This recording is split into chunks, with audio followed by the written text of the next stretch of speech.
So today we'll be continuing from Srimad Bhagavatam, 5th Canto, Chapter 2. It's all the activities of Maharaja Agnitra.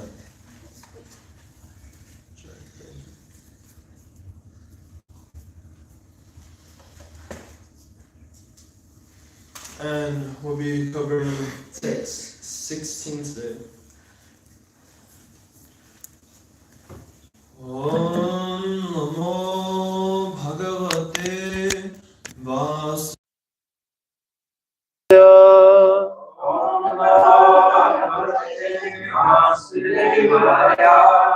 Om Namo Bhagavate Vasudevaya. Om Namo Bhagavate Vasudevaya. Om Namo Bhagavate Vasudevaya.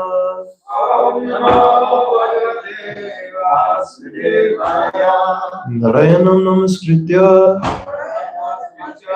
Naram Chaiva Narottamam Devam Saraswatim Vyasam Tato Jamudirayat Nashta Preshva Bhadrishu Nityam Bhagavata Sevaya Bhagavati Uttama Shloke Bhaktir Bhavati Nashtaki. Okay, text 16. Na twang tyajami dayetan dvipadeva dattam.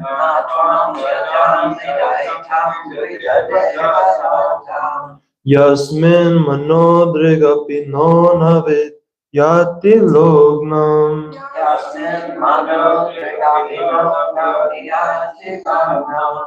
Mancharu Shingyahasi Netum Anuvratante.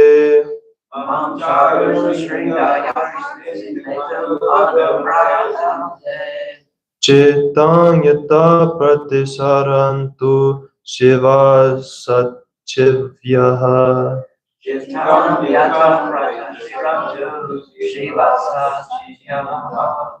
Na twang tyajami dayetan dvijadeva dattam.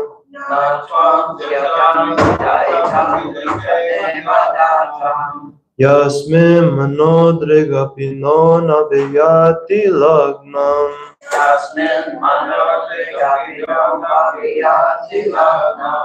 Mancharu Shingyahasi Netum Anuvratante.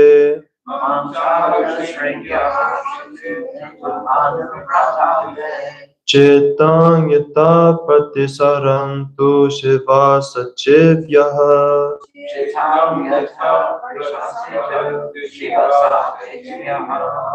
Na twang tyajami dayetan dvijadeva dattam.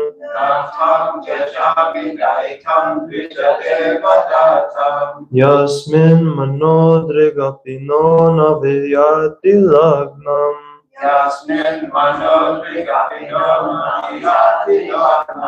Mancharu Shingyahasi Netum Anuvratante.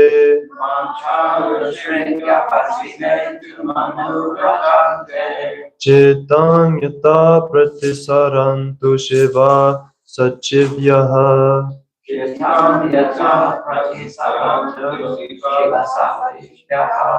Bolo. Natam tyajami daitam dvijadeva datam.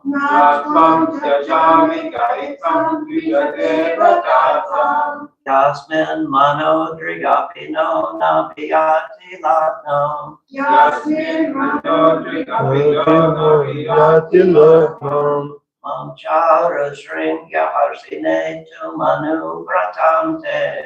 Manchara Sringyahasine tu manuvratante. Chitam yata pratisarantu Shiva Savijyaha. Chitang Yata Pratisarantu Shiva Satchivyaha.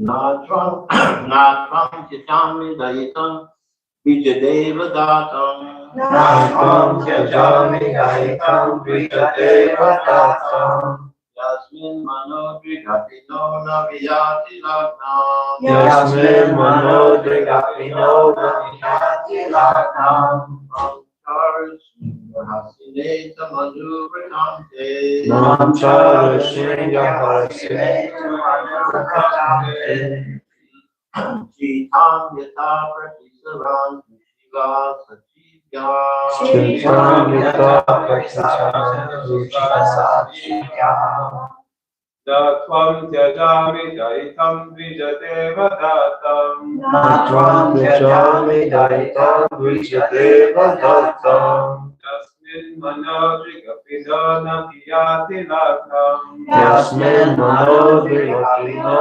Naviyati Lagnam Mamcharu Shriya Hasinetu Manudratante Manchara Shriya Harasineta Manuvritante Tam Yata Pratasiran Tu Shiva Satya Chitam Yata Pratisaran Shiva Satya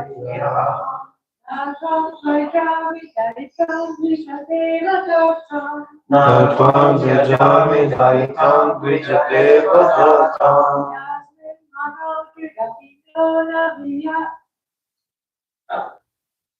What's that? Yasmin Manodrigapino Naviyati Lagnam Yasmin Manodrigapino Naviyati Lagnam Manchara Shriya Harasineta Manuvritante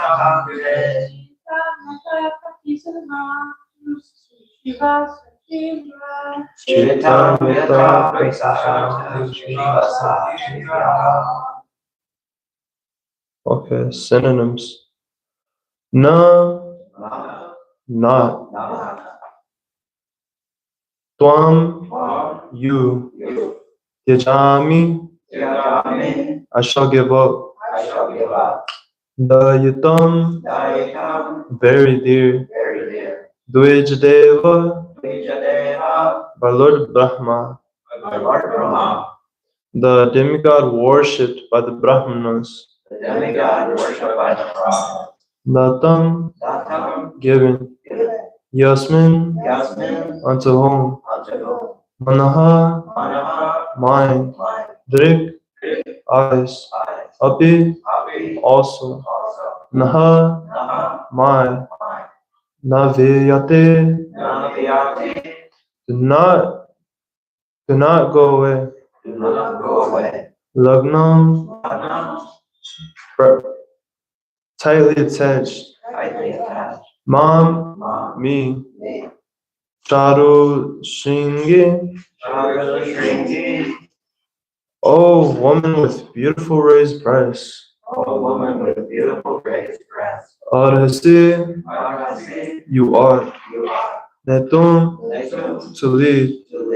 Anuvratam, following. Te, your. Chitam, desire.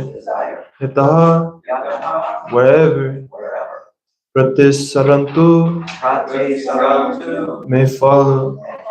Shiva, favorable. Satchivya, friends. Our translation and purport by His Divine Grace A.C. Bhaktivedanta Swami Prabhupada Prabhupada Ki Jai.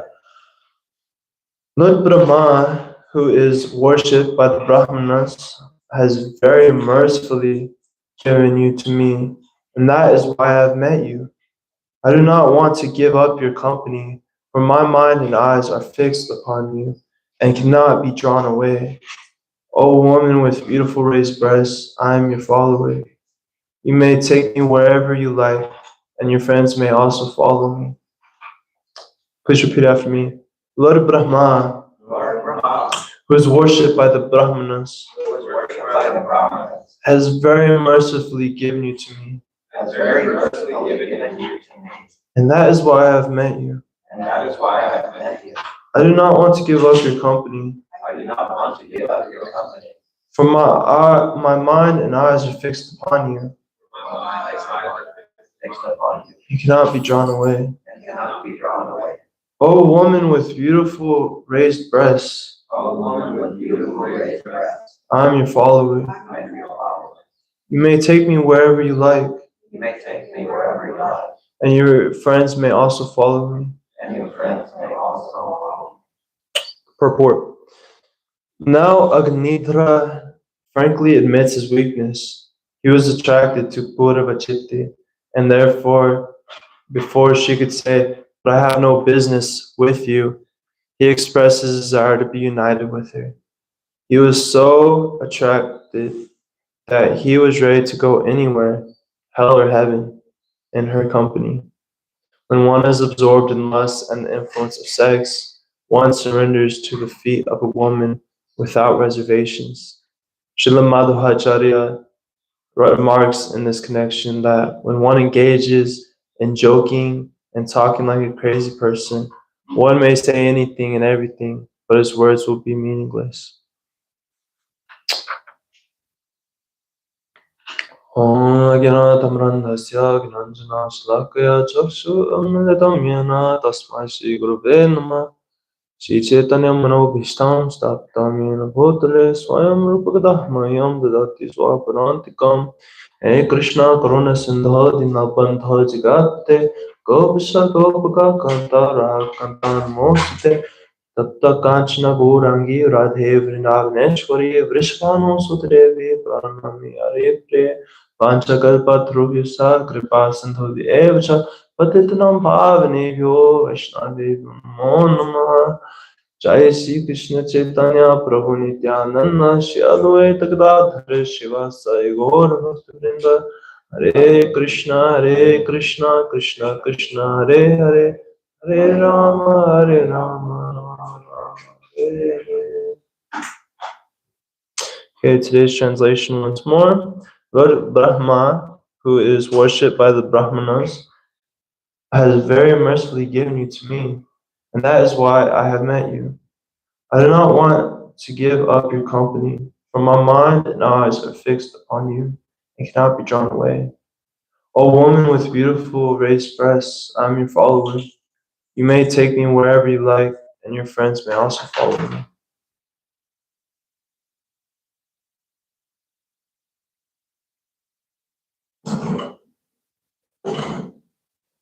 Okay, so Maharaja Agnidra, for the past quite some verses, he's been really sweet talking. Puravachitti. These days we call it macking it up. It's been really sweet talking to her for quite some verses now about her features in a very poetic way. You know, he's over here talking about her hips and the clothes being like cinders and so many other descriptions. Her face being like a pond. So now Agnidra is being much more direct about his desires. Now he's not just glorifying and sweet talking. Now he's also talking directly. He's verbalizing it. And he also verbalizes his surrender unto her, stating that he will follow her wherever she will go. So in the purport, Prabhupada specifically says that he was so attracted that he was ready to go anywhere, hell or heaven, in her company. In a spiritual way, for Krishna, this is something very beautiful, the sense of not really caring where you go, because that's like a deep sense. It's coming out of love, you know. I love you so much that I'll go wherever you want.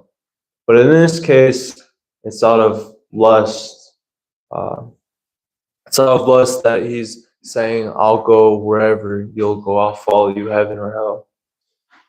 So in the Bhagavad Gita, very famous verse 1621, Krishna says, Trividham narakasyedam varanashanam atmanah kama krodhas tata lobhas tasmari tatrayam tyaja that there are 3 gates leading to this hell, which are lust, anger, and greed. Every sane man should give these up, for they lead to degradation of the soul.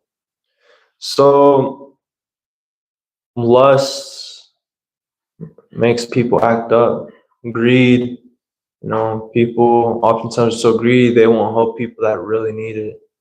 And anger, I mean, raise your hand if you've been angry and you've said something or you've done something that you regretted afterwards. That's pretty much everybody, because these 3 things, they blind us.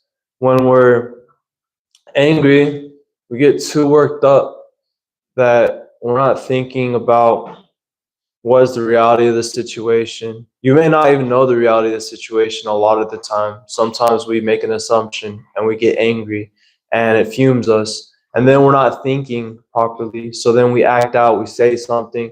And then afterwards, when we're calmed down, we see things as they are. And it's like, wow, I really said that, or I really did that. And when we're greedy, we're focused too much on ourselves and what we need, that, I'm not going to give my time to somebody. I'm not going to hear them out for what they got to say. I'm not going to help anybody out. I'm greedy. So again, you're not seeing things in the proper light. You're focused all on yourself. And then lust. Lust is so strong. We're trying to chase something we think is going to satisfy us, that at the cost of, again, not seeing things as they are. We'll push things aside. We'll do things that we wouldn't normally do just to achieve whatever it is. Even if it's not a sexual lust, we'll act out in such a way. So these things, due to really shifting our consciousness and making us act and do and think in an improper way and in a way that we normally wouldn't, it degrades us, takes us away from Krishna and from acting nicely. So Krishna says that these things should be given up. They're a pathway to hell. He's given us these 3 things to focus on. And so this kind of reminded me of this idea of giving up, especially since this is talking about lust. It reminds me of these examples I've heard several times about the traps of the 5 senses, and it compares them to different situations.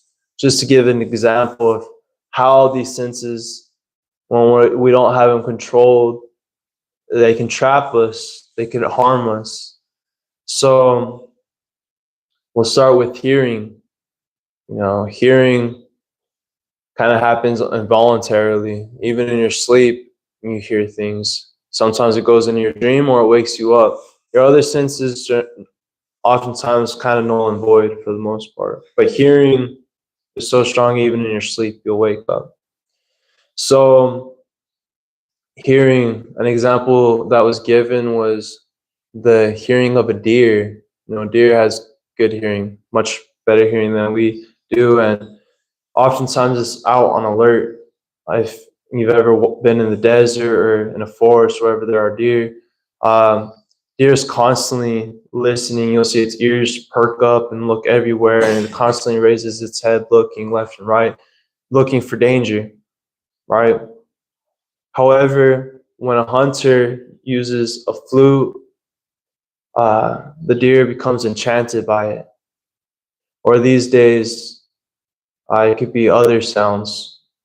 Like hunters, I've been around them in this town I grew up in. They may use fake antlers to make sound like antlers fighting. They might use another deer call, whatever.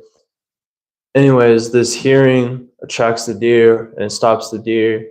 And the specific example of the flute was given that enchants the deer, and deer stays there just with enough time for the hunter to shoot the deer, to kill the deer.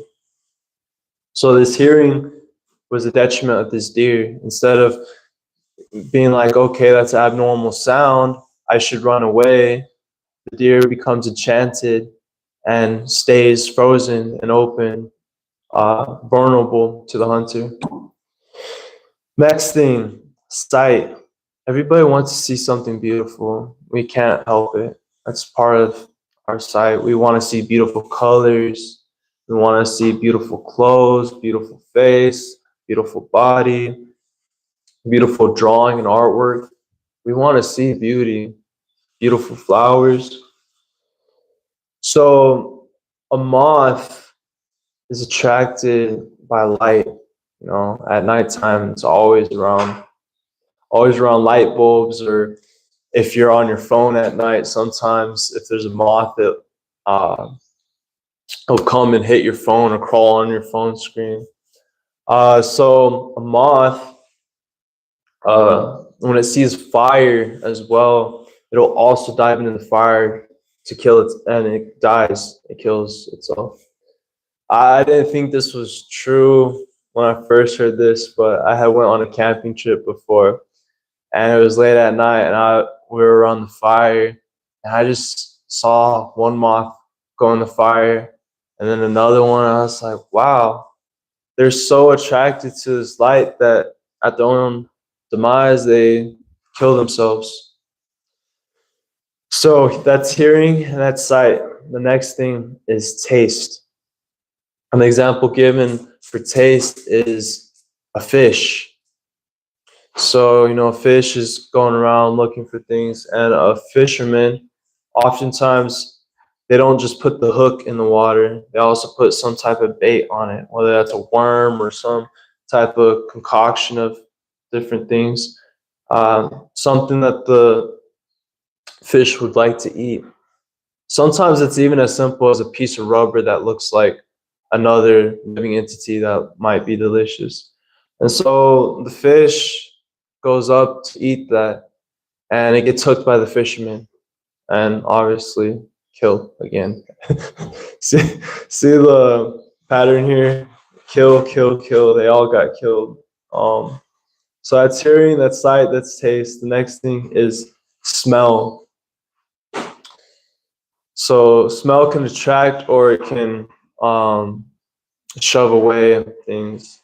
So the example that's given in this regard is a bee and a lotus flower. So bees, they go from flower to flower, and it's described that bee gets so intoxicated in the lotus flower that even in the evening when this lotus flower closes back up, the bee will stay in there. When the bee could fly out, the bee stays in there. And oftentimes bees are fully capable of even like drilling through wood if they're a carpenter bee, or making holes and stuff, but be so intoxicated in the smell of the lotus flower that it just stays there and dies. So that's hearing, that's sight, that's taste, that's smell, and the next thing is touch. And Saraswati Prabhu already gave this example, but I'll give this again, is that when they go to capture an elephant, elephants are huge, they are strong, and just to catch them is a whole endeavor. So at least traditionally, before they started using tranquilizers and things like that, they would use a female elephant to attract a male elephant, and they would train this female elephant to do so, and they would have a hole in the ground. And so when this female elephant would be on the other side of the hole, and this male elephant was attracted, he'd come rushing towards the female elephant and fall into the hole, in which they would leave him without food or water for a few days to weaken him, so that he's capturable, of course, because if he's too strong, he can still fight back. So that's hearing, that's sight, that's taste, that's smell, and that's touch. And these are examples of how if we don't control these senses, we don't hold them back, we don't refrain from them in the wrong context, then they will trap us, and oftentimes it's a danger. We're talking at least another birth and death, let alone the things that come between that birth and that death. So we must learn self-control, in which famous verse, Nectar of Instruction, Rupa Goswami says, Macho vegam manasakruda vegam jiva vegam udaro pasta vegam etam vegam yo vishaheta dhiraha sarvang apimang prithiving sashishya. The sober person who can tolerate the urge to speak, the mind's demands, the action of anger, and the urges of the tongue, belly, and genitals is qualified to make disciples all over the world. So Rupa Goswami is being merciful here right off the bat of Nectar of Instruction by giving us a list of things that we should learn to overcome, especially if one's going to teach other people. So the nice thing about the mercy, why do I call it mercy that he does this? Is that when you're not aware of the options you have, you'll fall into the same mistakes over and over again. So, for example, let's say you're okay. I was going to use a different example, but let's say you're going to use a sales tactic, right? You're trying to sell something, but you're new to this. You're only going off of what you think. So you're like, hey, guy, you should buy this. It's only this much. And you just leave it at that. Now, it's pretty basic. Not everybody's going to buy it based off that. But you don't know other ways.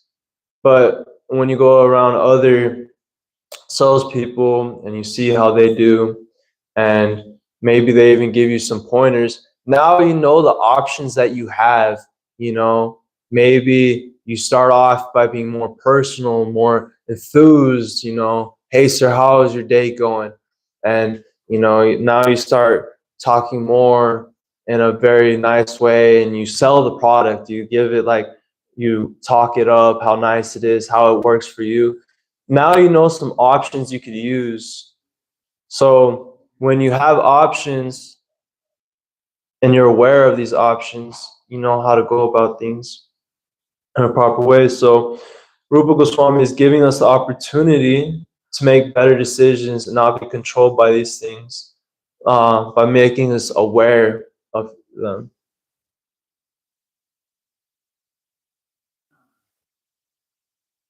And Rupa Goswami is described by some that Rupa Goswami, he lists the three, the tongue, the belly, and the genitals in a row because they kind of go in congruence with each other. If you can't control the tongue, you're going to eat so much, and by eating so much, by not controlling the belly, oftentimes that leads to sexual impulses or desire a higher amount of it. So oftentimes it can be said for some brahmacharis or sannyasis oftentimes will try to eat a little less. One, just to control their tongue, obviously, and to control their stomach, but also by doing so, it controls their sexual urges and helps them stay fixed up on celibacy. So this also brings me to the famous prayer that we generally say before taking prasadam, given by Srila Bhaktivinoda Thakur, in which he says, "Oh, my brothers, the material body is a lump of ignorance, and the senses are a network of paths to death. Somehow we have fallen into this ocean of material sense enjoyment, and of all the senses, the tongue is the most voracious and uncontrollable. It is very difficult to conquer the tongue in this world." So this tongue is described to be the most voracious and controllable of all the senses. This tongue leads to other things as well. The tongue kind of goes in congruence with our mind, how we think, by what we speak. Our tongue, it has how we express our emotions, our feelings. Our tongue is also how we take and eat things, we taste things. So we have to learn to conquer this, which could be done through chanting Hare Krishna, Krishna Krishna, Hare Hare, Hare Rama, Rama Rama, Hare Hare. And by taking prasadam, we have to engage these senses is an important point, is that if you're not engaging them properly, they'll be engaged improperly, involuntarily. So either way, these senses are going to be engaged. And personalists, they try to not engage these senses, and eventually, oftentimes, they fall down. We see that they end up hooking up with someone in their community, even if they're supposed to be renounced, or we even see them getting intoxicated in some way or another.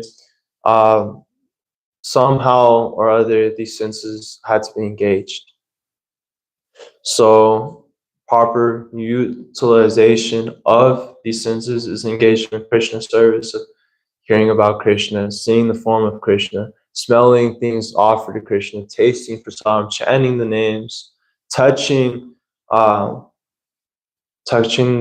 Krishna's food, hugging a devotee.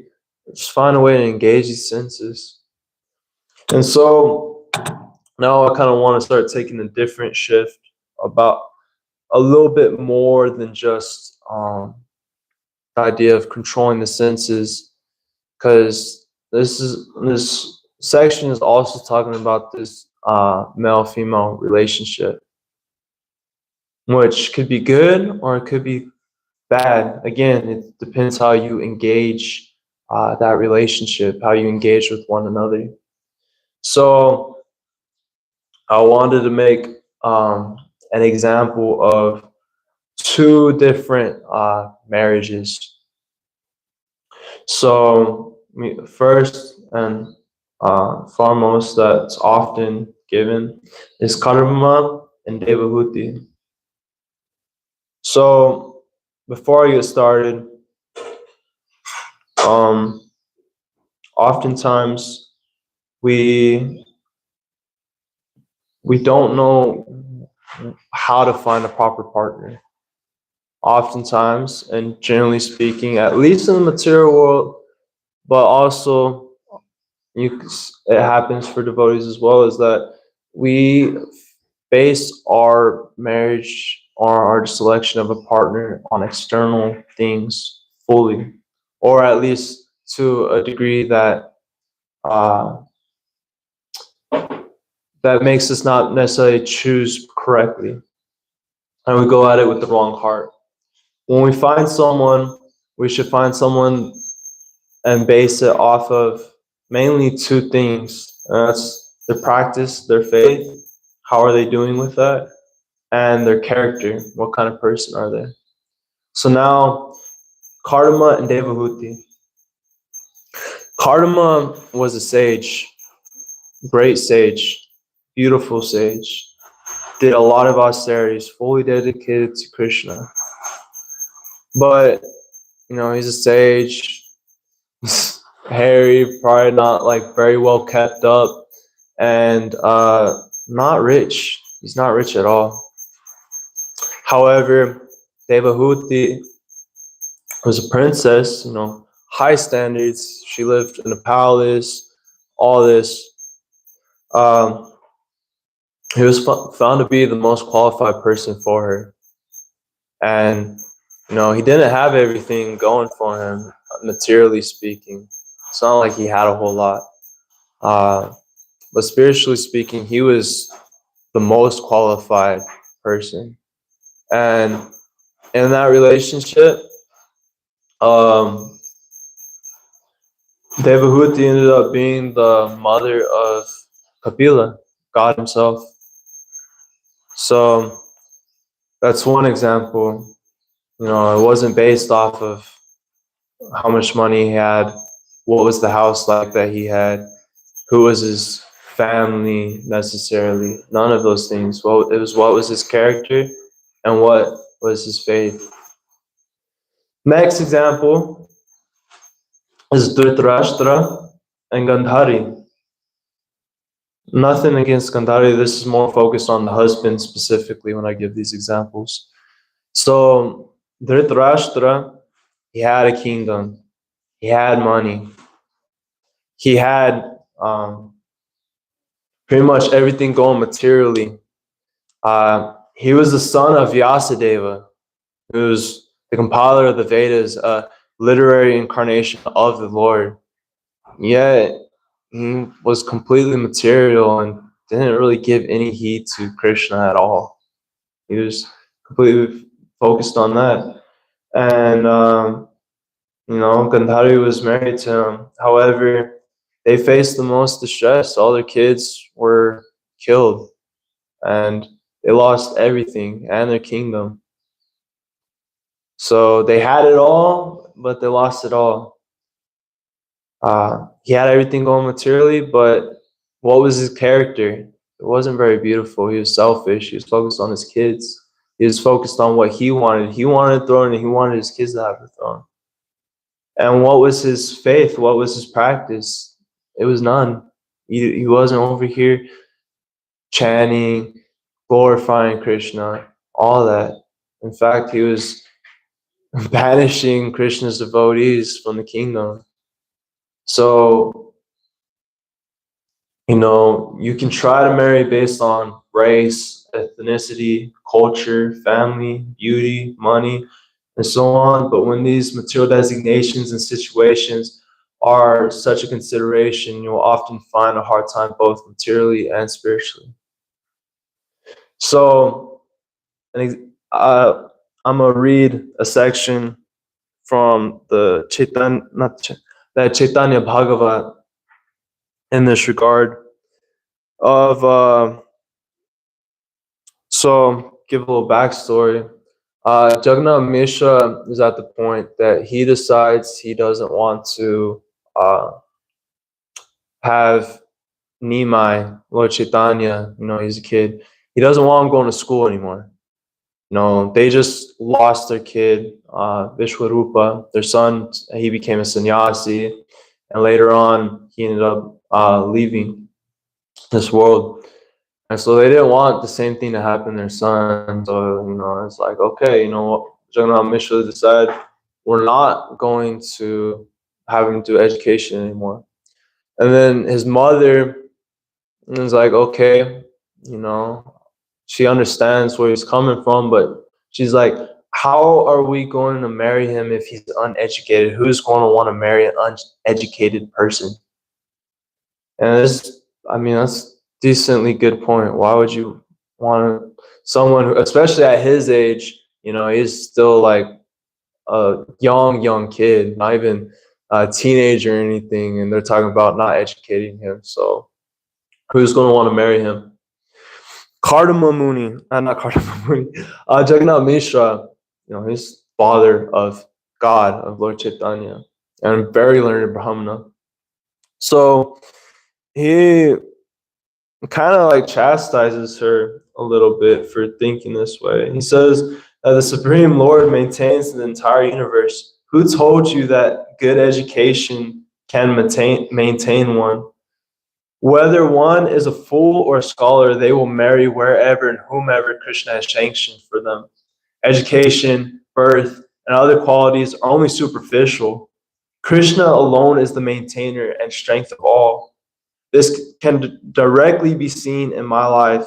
Although I'm educated, I'm nevertheless poor. Someone may be unable to properly recite the alphabet, yet he may have thousands of scholars at his doorstep. Therefore, qualities like good education cannot maintain one. Only Krishna maintains us. For one who has never worshipped the lotus feet, Lord Govinda, how is it possible for him to live in comfort and die in peace? If one wants to live without poverty and die peacefully, then he should serve Krishna. Education and wealth will not help him. So, right there, he's saying this idea of finding someone super educated and super wealthy is not really a good qualification to marry someone. And oftentimes that's what people go for, right? I want to marry an engineer. I want to marry a doctor. I want to marry a psychologist, whatever the case is. I want to marry someone with a lot of bank in them that I'm not going to have to worry about anything. That could all be taken away, and it's not guaranteed that it's going to be beneficial for you anyway, either spiritually or materially. So it's better to find a person of good character and who's attached to Krishna, someone you know would make a great teammate to serve Krishna alongside with, cut through illusions together, spread and preach Krishna consciousness. That's an important one. And someone who's reliable and valued. No, someone who is reliable and who values and treats you with respect as both a Vaishnava, firstly, and as a partner. So these are more of the qualifications we should be looking for. Again, what is their character and what is their faith? So, Krishna already says in the 9th chapter, but those who always worship me with exclusive devotion, meditating on my transcendental form, to them I carry what they lack and I preserve what they have. He's saying he'll hook it up for you. It's not that you need to have all these things. It's not based off of that. We so much of the time are trying to do it ourselves.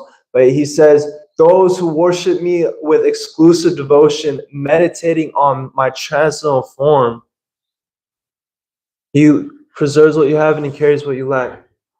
He'll give you what you need. It doesn't matter whether you're with someone rich or you're with someone poor.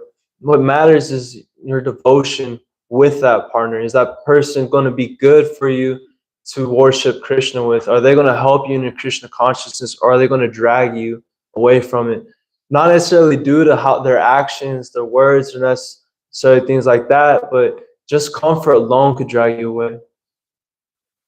So he'll give exactly what you need, whether you're single or married. But when you get this, I'm the one making money and I'm the one providing, this is ahankara. Ahankara is 2 words. Aham meaning me and kara meaning doer, thinking I'm the doer.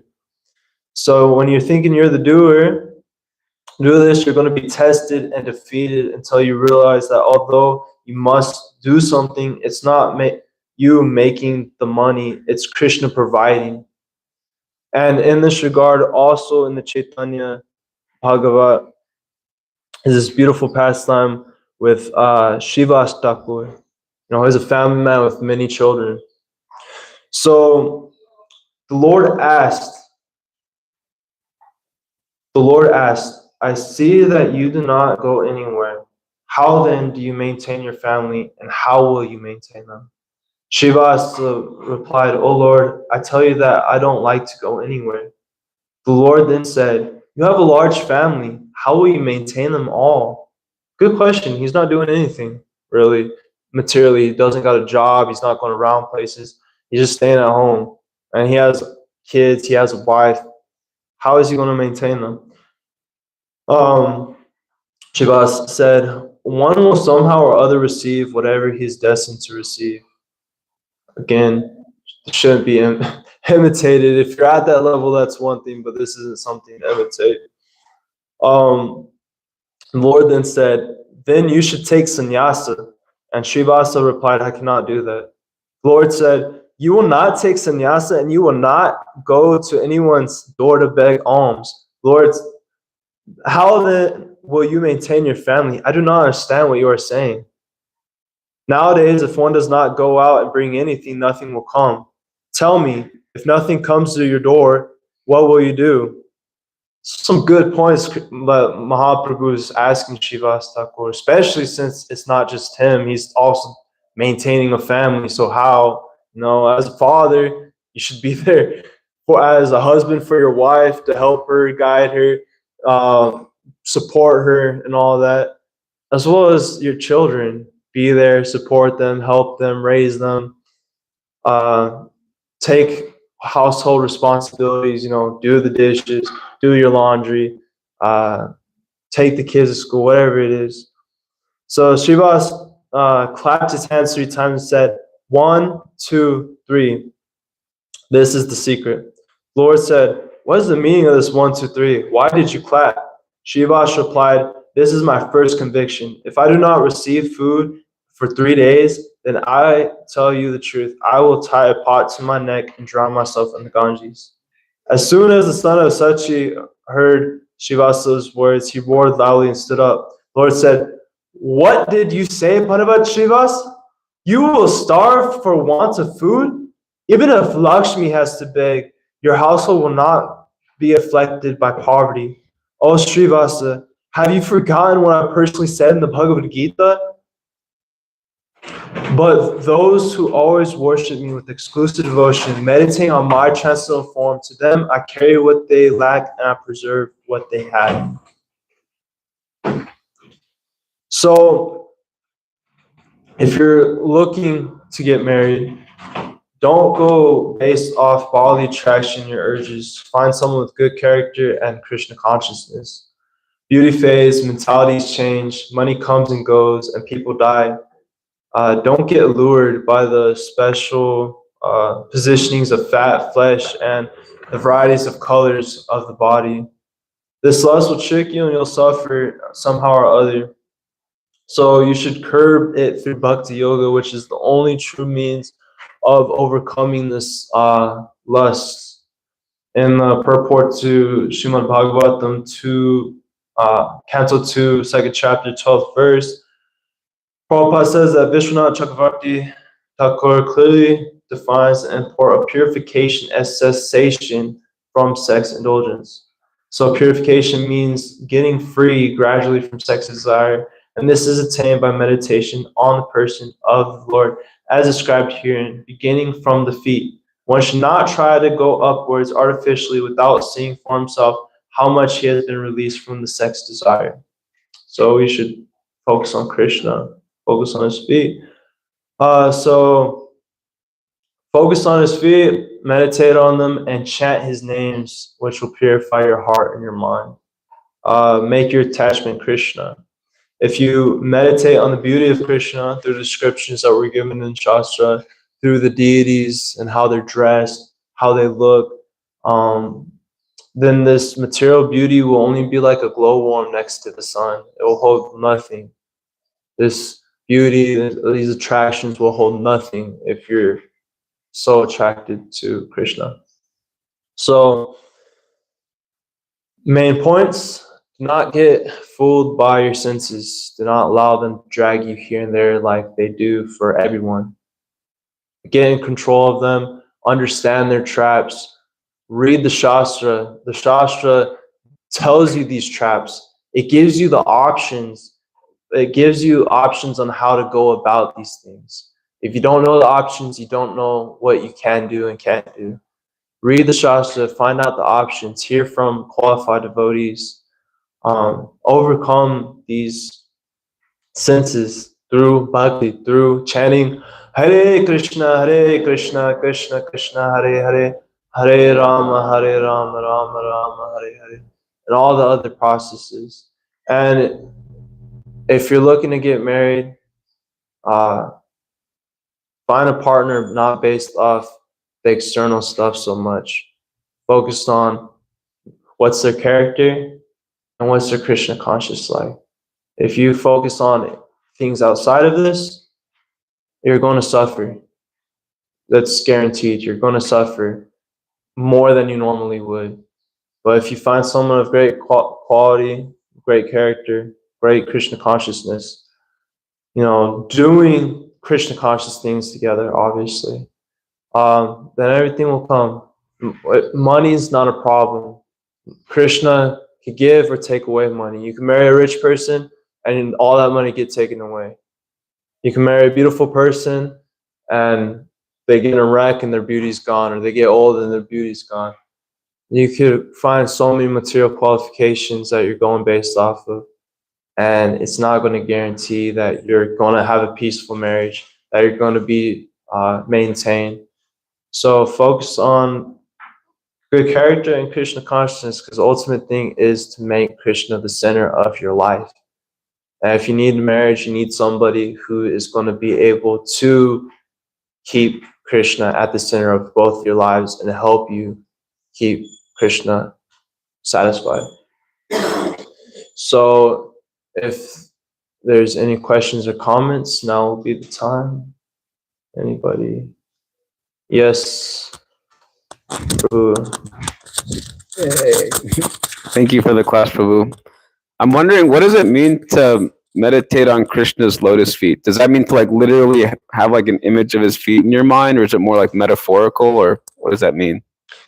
It can be both, but it's oftentimes specifically said that we should meditate on their feet, especially when we look at the deity.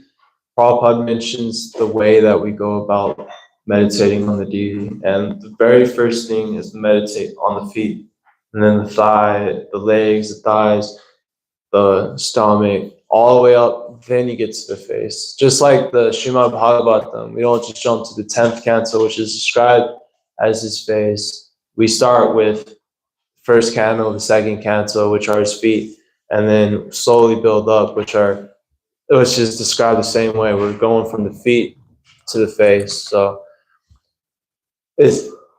I can't necessarily tell you certainly, because I haven't read nearly enough, I haven't heard nearly enough, but Prabhupada mentions it several times to focus on the feet of the Lord. And, you know, so beautiful. You focus on that, focus on just the features of his feet, you'll get great satisfaction. Many devotees have conquered over things just from the smell of tulsi coming from his feet, let alone looking at them. And if you really want to meditate on them, just besides that, if you sit there and you think about the different symbols on his feet, it's a beautiful meditation you can do.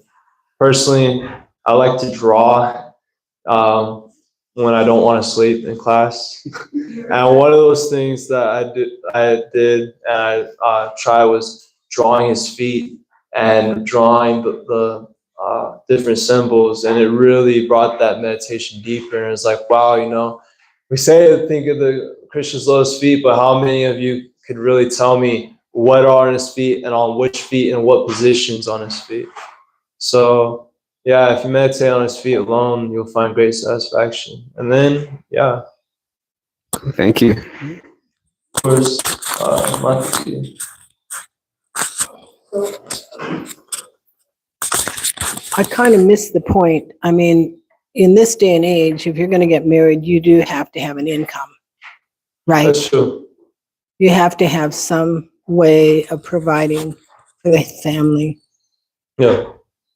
The point I was making was not that you just solely, obviously not necessarily solely go off of just their character and all that, but you shouldn't be so focused on that to the extent that that's what you're focusing on. Because a lot of time people try to get with someone mainly based off of, do you have money in the bank? Which is the problem. Now, obviously, you should have somebody who, as I said, who is capable. You gotta have someone who's capable. So what's their character? Are they capable of doing this? And that's shown in their character. Right. And everything else you say is totally correct.